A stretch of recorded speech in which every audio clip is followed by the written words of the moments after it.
Bonjour, nous allons envisager ensemble quelques perspectives sur la mystique juive, sur les enseignements de cette dimension profonde de la Torah, et nous voyons que un thème central de cet enseignement est la finalité de la création. Effectivement, une question qui vient tout de suite à l'esprit, pourquoi Dieu a créé le monde? Et si on affine la question, on peut dire que finalement, ou bien Dieu avait besoin de créer le monde, c'est-à-dire que la création a satisfait chez lui un besoin, ce qui veut dire que avant la création, ce besoin-là n'était pas satisfait. Vous voyez que c'est un peu difficile d'aboutir à cette conclusion, ou alors on peut dire que la création ne satisfait aucun besoin. Auquel cas, elle est un acte inutile, et la conclusion n'est pas plus satisfaisante que la première. Donc la Chassidoute propose deux réponses à cette question. On peut en trouver d'autres également. Nous nous concentrerons dans un premier temps sur ces deux réponses. Tout d'abord, première idée que la Chassidoute introduit par une allégorie. L'allégorie qui est importante parce que nous permet de comprendre ces rouages de la création.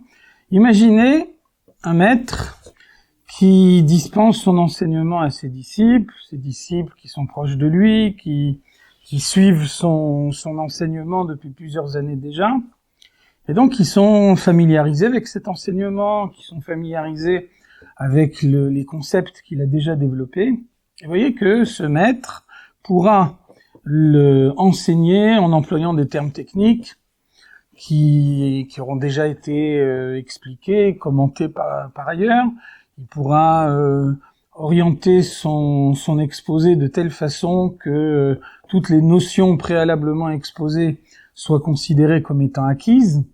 Et vous voyez que les disciples les plus proches de ce maître pourront mesurer toute la profondeur de son enseignement, alors que un novice, quelqu'un qui assiste à son enseignement pour la première fois, ne comprendra rien. Et donc imaginons maintenant que ce maître délivre le même enseignement avec un contenu strictement identique, mais en l'exprimant dans des termes simples, en expliquant chaque notion à laquelle il fait appel.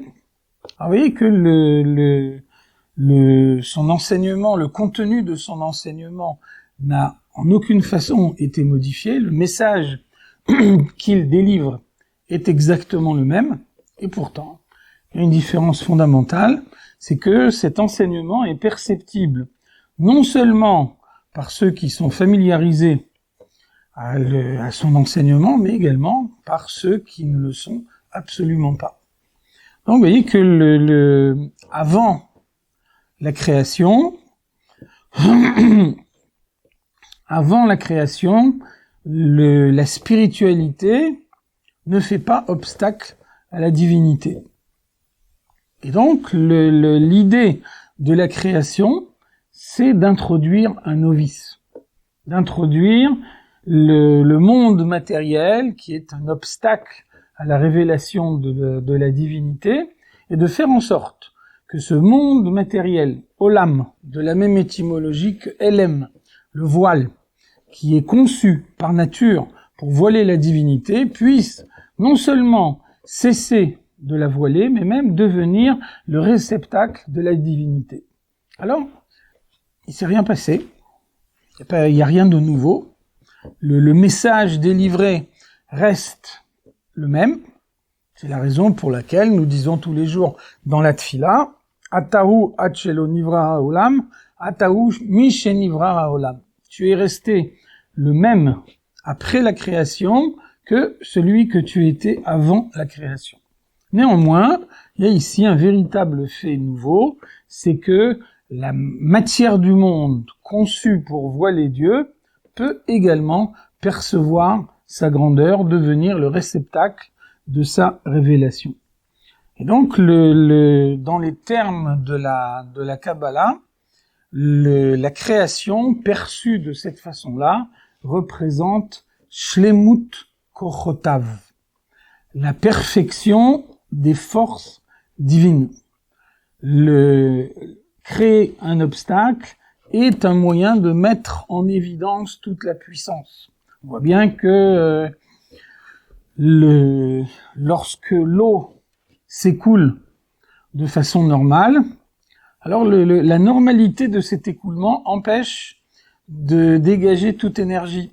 Si par contre on met un barrage c'est un obstacle, c'est quelque chose qui empêche l'eau de passer, alors au moment où l'obstacle est levé, alors tout d'un coup on est capable de fabriquer une énorme énergie. L'obstacle est créateur d'énergie, et donc de la même façon, le monde matériel qui voile la divinité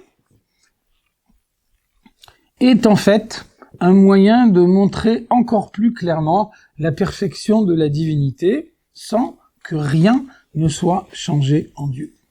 C'est la première explication qui nous est donnée par la Chassidoute. Seconde explication, on voit que Dieu possède toutes les forces qu'on peut imaginer. La Chassidoute nous fait remarquer que nous disons dans la prière le Hakel, Agadol, Agibor, Ve'anora, Dieu qui est grand, qui est puissant, qui est redoutable. Et donc, nous dit la Chassidoute, finalement, tous ces qualificatifs que nous employons sont des limitations. Dire que Dieu est grand, c'est dire qu'il ne possède pas la petitesse. Dire qu'il est redoutable, c'est voiler l'aspect de bonté qu'il a en lui.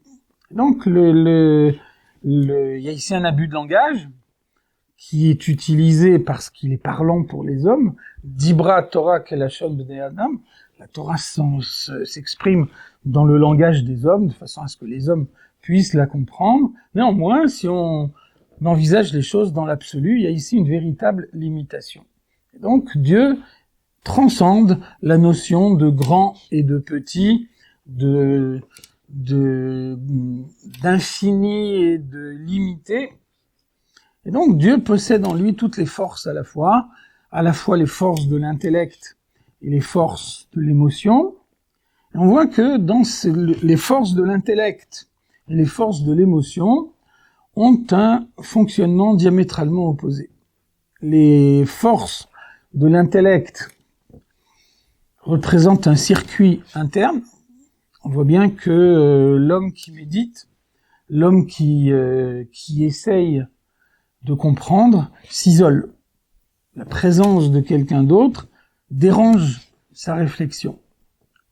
Inversement, l'homme qui éprouve un sentiment n'éprouve jamais un sentiment dans l'absolu. Son sentiment est toujours envers quelqu'un d'autre. On voit bien que, par exemple, Abraham a fait la Mila, il souffre, néanmoins, Abraham est bon par nature, et donc il entend utiliser cette bonté pour mener à bien la mission que Dieu lui a donnée dans le monde, et puis il n'y a pas d'invité qui passe. Lorsqu'il n'y a pas d'invité qui passe, Abraham souffre.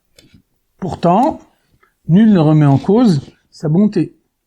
Abraham est connu comme étant un homme bon, et si actuellement il n'a pas l'occasion d'exercer concrètement sa bonté, c'est uniquement parce que il n'a pas d'invité. Malgré tout, dès l'instant où sa bonté ne peut pas trouver une expression concrète, Abraham est en souffrance. Et donc finalement, l'homme est créé à l'image de Dieu. Dieu a en lui des attributs du sentiment. Nous reviendrons sur cette notion d'attributs de Dieu. Et donc ces attributs du sentiment, alors Dieu souhaite les exprimer. Alors donc, quand est-ce que on exprime sa bonté envers son prochain, envers quelqu'un d'autre. Rien n'est extérieur à Dieu. Il n'y a pas de créature qui soit extérieure à Dieu. Il n'y a pas d'existence qui ne soit pas l'existence de Dieu. Donc comment est-ce que Dieu peut exprimer sa bonté envers quelqu'un? Alors, Dieu crée ce quelqu'un avec le sentiment d'avoir une existence indépendante. Et donc, même si il n'y a là qu'une apparence, aucune existence n'est indépendante, une seule existence est vraiment, c'est celle de Dieu. Malgré tout, dès l'instant où les créatures ont l'impression d'avoir une existence indépendante, alors Dieu peut exercer sa bonté envers elles. C'est une deuxième explication de la Kabbalah qui nous dit que Dieu a créé le monde, qu'aider les heitiv libruav, afin de prodiguer le bien à ses créatures.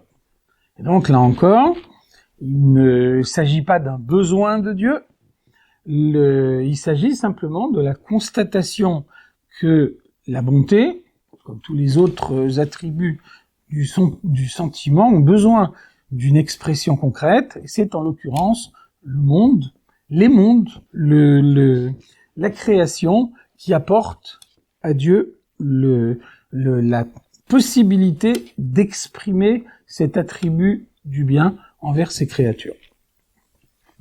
Ce qui est important de comprendre, c'est que la création ne remet pas en cause l'unité de Dieu.